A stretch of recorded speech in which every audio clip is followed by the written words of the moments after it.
Soma Visión, Motivación y Desarrollo MID presenta en el programa Respuestas a preguntas que incomodan, con el Dr. Yatensi Bonilla, con el tema La cremación y la resurrección de los muertos, parte 1. Amigos y amigas, bienvenidos y bienvenidas a su programa Respuestas a preguntas que incomodan con el pastor Yatensi Bonilla. Bienvenido, Yatensi, ¿cómo estás? Muy bien, Gabriel, disfrutando de las bendiciones de Dios que siempre da a sus hijos. Así y es. Contento, siempre contento. Así es. Terminamos el programa anterior con lo que era una serie respecto a la Reforma Protestante del siglo XVI con grandes reformadores. Preguntas que los televidentes y la audiencia nos envía a través del email o a través también del celular en el Mensajea. Cambiamos radicalmente de tema porque la pregunta que vamos a responder hoy en dos programas, ¿verdad, Yatensi? Tiene que ver con una inquietud que nos envió una persona y es una pregunta muy interesante que, por cierto, una vez me la hicieron a mí como pastor, uno de mis feligreses, Yatensi. Esta persona que nos envió la pregunta nos decía, ¿qué es la cremación? ¿Es bíblica la cremación? ¿Permite la Biblia quemar uno a sus muertos en vez de enterrarlo? Y esto está ligado con la segunda pregunta, que realmente es una. Y si quemamos a los muertos, o sea, les cremamos, ¿cómo haremos para la resurrección final de los muertos? Así que el tema de hoy es la cremación y la resurrección de los muertos. Pastor. Mire, Gabriel, sobre esto hay mucho que decir. Y para eso hemos pensado ser ordenados en la exposición del tema. Y en el primer programa vamos a hacer un abordaje histórico de cómo el Antiguo Testamento heredó el concepto de que a los muertos no se les pueden cremar o quemar. Y es cierto, el Antiguo Testamento, en el Pentateuco, se habla de la no cremación o quemar a los difuntos. De ahí entonces que algunas personas o cristianos dicen que la Biblia prohíbe quemar los muertos. Sí, pero no así el Nuevo Testamento. Hay otro enfoque teológico sobre ese tema en el Nuevo Testamento y otro enfoque sobre el tema de la resurrección de muertos. Entonces, sobre estos dos temas vamos a dar un abordaje histórico. Ahora, la influencia de otras culturas en el Antiguo Testamento es bien notorio. Es cierto que el Antiguo Testamento prohíbe la cremación, pero el Nuevo no directamente, porque el Nuevo Testamento tiene otro concepto de resurrección y de cuerpo glorificado. Lo que tú estás diciendo, Yatensi, para que nuestros amigos entiendan, es que otras culturas, otros pueblos del Medio Oriente, me imagino, influyeron en la teología o pensamiento hebreo para escribir respecto a no cremar. Es decir, que el tema de cremar los muertos es algo antiguo. Es muy antiguo. No pertenece a los israelitas. No. Ellos lo adoptan. Pertenecen a otros pueblos mucho más antiguos que los judíos propiamente. Un tema muy interesante, ¿no?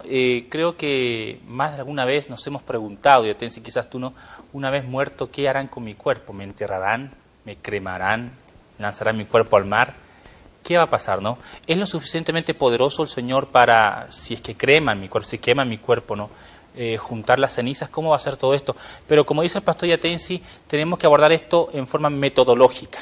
Hoy estaremos abordando lo que es la parte histórica, o sea, ¿de dónde viene la tradición de cremar o quemar a los muertos? ¿Sí? Una aclaración, Gabriel, por motivos de interpretación de la Biblia.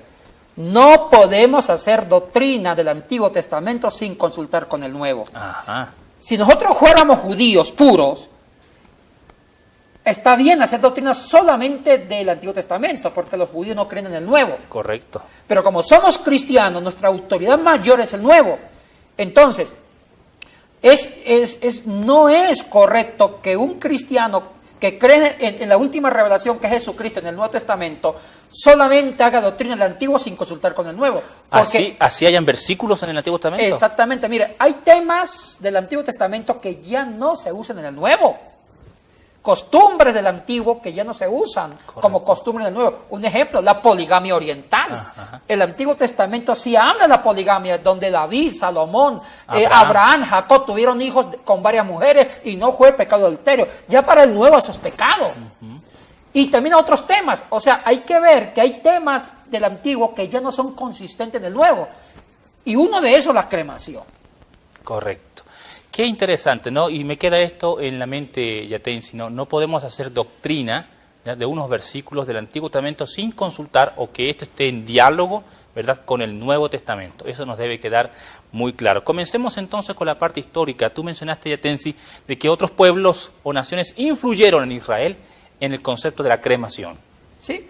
Hay 4 grandes culturas que influenciaron en la teología judía de no quemar a los cadáveres.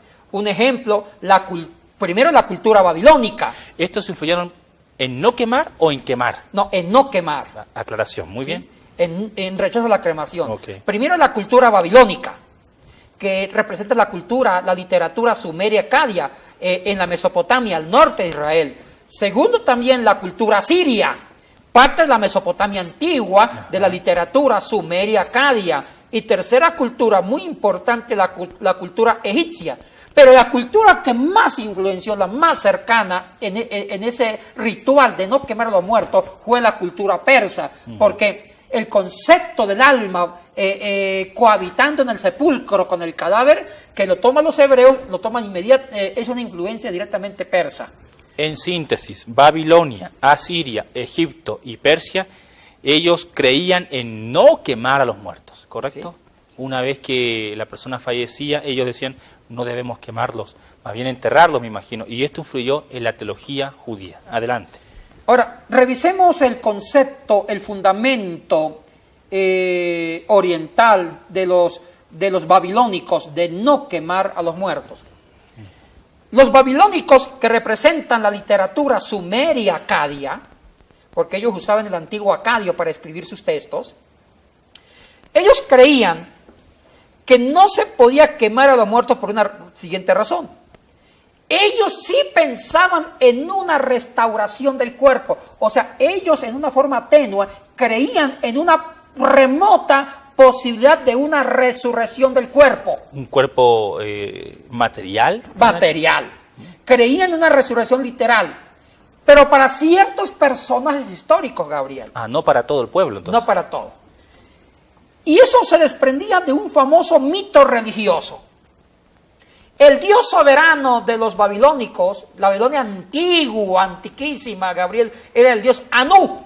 Cuando tú hablas de la Babilonia antigua, te refieres a la Babilonia antes de Israel. Exactamente. E inclusive antes del siglo 7, 8 del famoso imperio babilónico, muchos siglos atrás. Estamos hablando del siglo 25, antes de Cristo. Cuando existían antiguas ciudades aisladas de la antigua Babilonia, como la ciudad de Uruk. Estamos hablando de los orígenes de la antigua Babilonia, que todavía no era imperio y todavía no hablaban arameo. Correcto. Porque después la Babilonia famosa, de la época de Daniel, hablaban como lengua oficial el arameo. Okay. Ellos hablaban el acadio, escritura cuneiforme. Cuéntanos entonces de este mito babilónico respecto a los muertos. Había el dios famoso, el dios legendario, que era el dios Anú. Y siempre ellos creían en un principio del bien y un principio del mal. El dios del bien era Anú, pero Anú tenía un gran archirrival llamado el dios Alatú. Y el dios Alatú era el dios de los muertos, del ver de las tristezas, era el dios de los subterráneos donde habitaban las almas de los difuntos. Entonces, cuando se moría alguien, esa alma se iba a los subterráneos, los laberintos, para encontrar la salida. ¿Con el dios? Alatú. Alatú. Y resulta que el alma tenía un objetivo: regresar al cuerpo. Entonces el alma luchaba por atravesar los mares de las tinieblas. ¿Era como un peregrinaje? Un peregrinaje. Como un purgatorio, vamos a decir. No tan, de pronto sí. Quizás hasta el principio ahí, ¿no? Exactamente. Entonces el alma tenía que salir de esa isla, pero tenía que atravesar un océano, aguas de muerte, y tenía que llegar a la isla de los bienaventurados. Nadie podía atravesar, solamente un hombre logró hacer esa odisea, el famoso Unatapistin. Esto es la mitología babilónica. Babilónica. Encontramos algo en el Gilgamesh, que es la literatura que representa estos mitos. Gilgamesh, que fue escrito que es literatura sumeria acadia, escrito en acadio. Entonces, si un alma lograba atravesar las turbulentas aguas de la muerte, y llegar a la isla de los bienaventurados, podía recuperar el cuerpo, podía revivir. Pero Alatú con sus demonios los encerraba, les hacía imposible esa travesía. Solamente 1, según la mitología babilónica, pudo resucitar. Unapistim, el que fue el patriarca del diluvio, según la literatura sumeria acadia. Entonces, el hecho de no quemar a los muertos era una esperanza tenue, pero esperanza a fin y al cabo, de que podía ese cuerpo resucitar, atravesar, si lograba superar la guardia que Alatú montaba a esa alma. Qué interesante. Entonces, para los babilónicos antiguos no valía quemar a los muertos porque le estaba como truncando la posibilidad remota de poder atravesar el valle, el mar y volver a recuperar su cuerpo. De ahí la importancia, entonces. ¿Sí? Y mire que realmente hay una influencia de la literatura sumeria acadia en los 11 primeros capítulos de Génesis. Porque yo he escuchado también entre cristianos decir esto, ¿cómo vamos a quemar a los muertos? Después va a ser imposible la resurrección final o cuando Cristo nos resucite porque estamos hechos ceniza, estamos hechos polvo. Tiene mucho que ver con esta cultura babilónica, ya tenés. Claro. Y hago una pregunta, hago una análisis picarona. Sea pícaro, no, ya tenés. ¿Sí? ¿Qué pasa con los cristianos que mueren quemados en un accidente? En un incendio. Un incendio. Los cristianos que mueren quemados en un incendio en un avión. Y es más, los 4 primeros siglos murieron miles y miles de cristianos quemados en las hogueras por las persecuciones de Trajano, Nerón, Domiciano, Decio contra los cristianos, que la mayoría de ellos eran quemados. Correcto. Y vueltos cenizas. Entonces, o sea que ellos no van a resucitar. O sea que esas muertes fueron como una cremación involuntaria. Involuntaria. Entonces ya no hay cadáveres, están cenizas. Y mire que eran tan sanguinarios los romanos que cuando quemaban cristianos se aseguraban que se convertían en ceniza y cogían las cenizas y las botaban en el mar, las esparcían.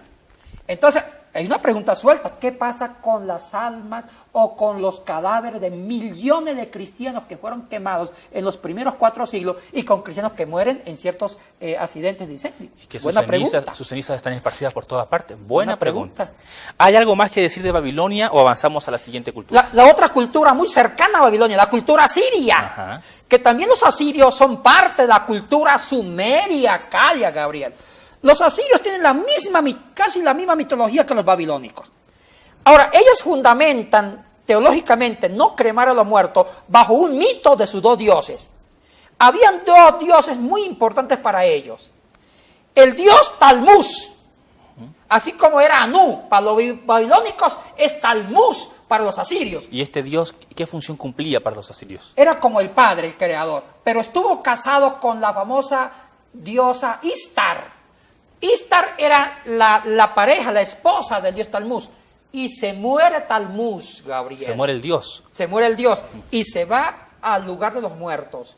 Se va como a los lugares subterráneos. Porque ellos creían que como el lugar de los muertos, como el infierno, estaba debajo de la tierra. O sea, la creencia de los asirios es parecida a la de los babilónicos también. Que debajo de la tierra, como en un subterráneo, estaban los muertos. Exactamente. Ahí se va el dios. Se va Dios. El dios. El dios. Y la diosa Istar, como buena esposa, no quería aceptar que su esposo Dios murió. Entonces desciende a los lugares subterráneos en busca de su esposo Talmuz para resucitarlo. Y ella pidió a los otros dioses que no quemaran el cuerpo de Talmuz, porque Talmuz va a resucitar y si lo queman no puede resucitar. Qué riquezas encontramos en estas mitologías y permíteme también ser picarón, ya tense con esto. Esta diosa desciende también a lugares subterráneos para resucitar a su esposo Dios. ¿Sí? Encontramos en Nuevo Testamento a Cristo, el Hijo de Dios, también bajando a los infiernos. Ay, no me hagas esa pregunta porque me mata, Gabriel. Ese sería bueno para otro programa. Exacto, otro programa. Cristo descendió y ¿a qué descendió? Ok, sigamos con los asirios. Entonces, la diosa Istar bajó a los lugares subterráneos y tenía que pasar por muchos filtros de seguridad, por muchos guardianes de la muerte, así se llamaba. Y por cada puerta que pasaba debía dar una prenda. O sea que llegó bien desnuda al lugar donde estaba el alma de Talmuz. O sea, cuando hablas de prenda, de su vestimenta. De su vestimenta. Qué cosa la mitología, ¿no? Y tenía que encontrar el agua de la vida. ¿Para qué? Para resucitar a su compañero Talmuz. era como que tenía que tomar en un cántaro o algo y luego poner... Exactamente, Ajá. darle de beber al alma de Talmud. Y mira una cosa interesante, el tema del agua, el concepto del agua que da vida, no es un concepto solamente nuevo, es un concepto muy antiguo, en muchas mitologías. Correcto. Y hay muchas películas y libros que se han filmado respecto a la fuente del agua de la vida, el agua de la juventud, tú sabes todo esto, ¿no? Interesante, Juan 4, entre el encuentro de Samaritana con Jesucristo, que él le ofrece dar el agua de la vida. Exacto. Interesante la analogía. Eso va para otro programa. Bueno. ¿Y qué pasó? Justo pasa que Talmud logra resucitar.